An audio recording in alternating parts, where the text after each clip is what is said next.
আরে থামলি কেন? চল, সন্ধে সন্ধে পেরোতে হবে গলাকাটা জঙ্গল। সারা শব্দ নেই কেন?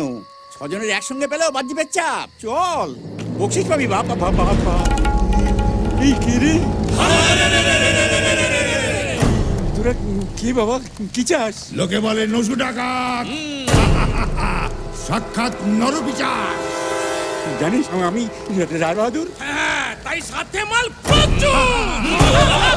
সাবধান! রক্ষা করো ভগবান। সব দিয়ে দাও যদি প্রাণে বাঁচতে চাও। টাকা করি সব চাই, নইলে জমা। ছেড়ে দাও ভাই। লাভ নেই করে কান্নাকাটি, সব দিয়ে দাও ঝটপট। এইবার লাগবে দাঁত কপাটি। বরং দি চম্পা।